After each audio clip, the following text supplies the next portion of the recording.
Thank you for waiting. Would you please state your name and occupation, then state your question? I'm Sakina D'Souza, and I'm a Catholic.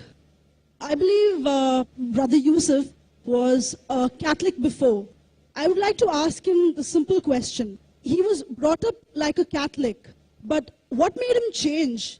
Doesn't he believe that the Messiah is true, or did he ever feel that the religion, Catholic religion, has not brought up any Messiah and the Bible is false? I would like to just know what that means, because he said he was a Catholic before and now he has become a Muslim. What made you change? What was that storyline before? Doesn't he believe that there is a Messiah, or the Messiah had come, saved us, died on the cross? Thank you very much for a good question.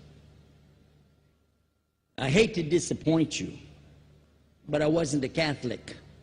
But I was with a Catholic priest the night that he accepted Islam.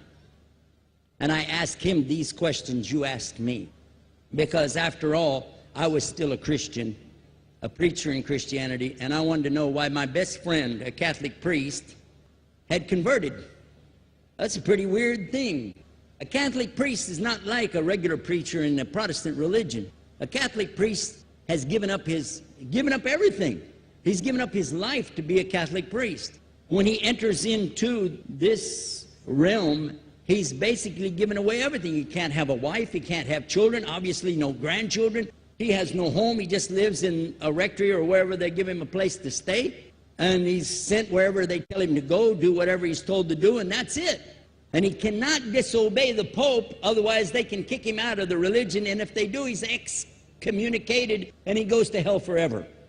So how would a person like this want to become one of those Muslim terrorists? That's what I wanted to know. He explained in a very few beautiful words something that I came to learn for myself. He said that he was sincerely in the Catholic religion because he believed in God, that he had studied, his degree was in theology, and a part of the teaching that they as priests have is to study Islam. Every priest is forced to study Islam. Now you may not know that, but you can ask your priest and he'll confirm it. And when you study Islam, even when Islam is taught to you by somebody who hates Islam, as long as they don't corrupt it too far, you can still see the truth in Islam. A classical example happened to me just recently when I was in Saudi Arabia. A friend of mine, very old copy of one of the first Qurans ever translated to English by George Sale. George Sale hated Islam, he hated the Muslims, but when he translated the Quran to English, he was true to the text of the words. Although maybe not getting all the meaning, he certainly was true to the text of the words. I was shocked when I read it. Have you seen it? You know what I'm talking about? Amazing. And listen to this. George Bernard Shaw, for instance, is one of many, a long list of people who read this and realized the truth of Islam. When people see the truth of Islam, it can change them if they want to be guided. If they want the truth, it can change them. You might think, I'm a Catholic, I'll never be anything but a Catholic. But I'm going to ask you a question, and I want you to be honest. This is not for you to, start a debate, but just be honest. Was Jesus a Catholic?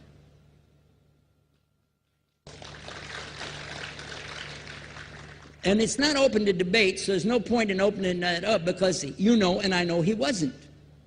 The Catholic Church was in business about 300 years before Jesus was born. It's on their website. Don't go like this. It's on their website. That's where I took it from. The Catholic Church was really started in Rome by Alexander the Great. Do you know what the word Catholic means? It means universal. It was the universal church for the Roman Empire. If you didn't join it, you could not be a Roman citizen.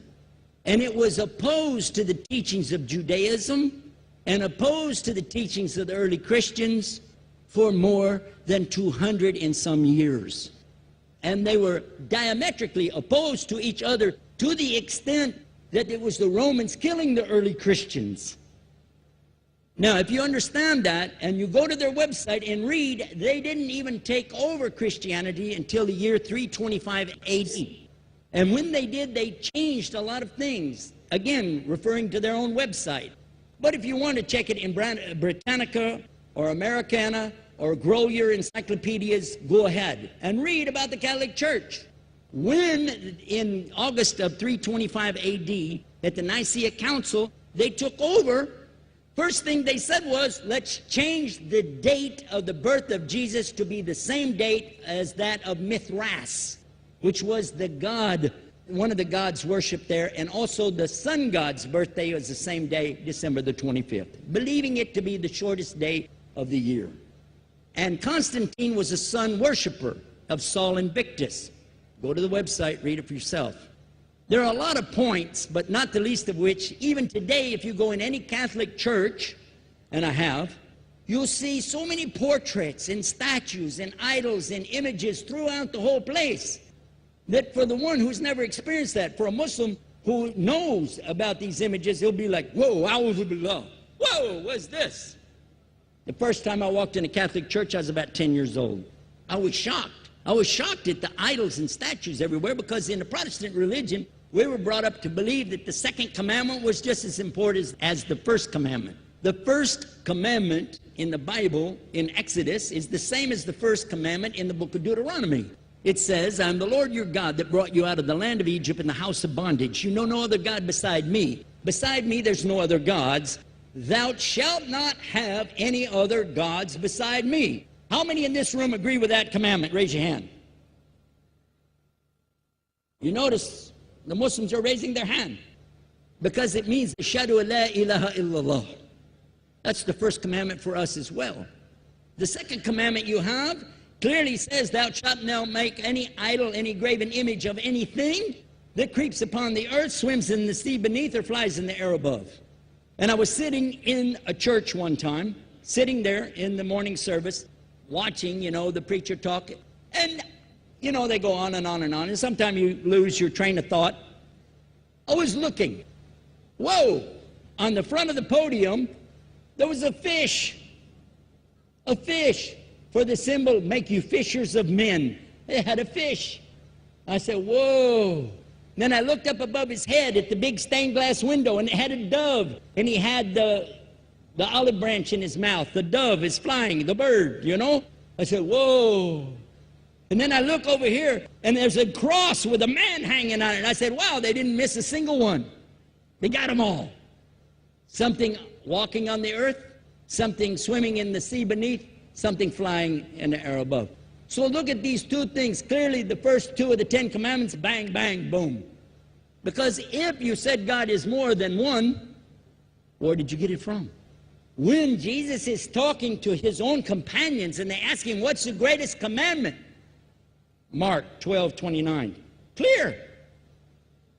The greatest commandment is to know, O Israel, the Lord your God is one God. And you have to love him with all your heart and all your mind and all your strength. And this is no different from what Prophet Muhammad ﷺ was saying, the same thing to his people. Same thing I mentioned in the lecture. This is certainly for us the same. So what you see is Muslims practicing the commandments, and you see people claiming the commandments but practicing something else. And I have seen more converts from the Catholic Church than any other of the many sects of Christianity, and especially from the nuns, priests, and even an archbishop. And all of them are better than me. Those guys and women that I see do this, they still sacrifice their whole life to get the true message of Islam, not only to you, but to Muslims as well, because we all need to know about it. But thanks for a great question.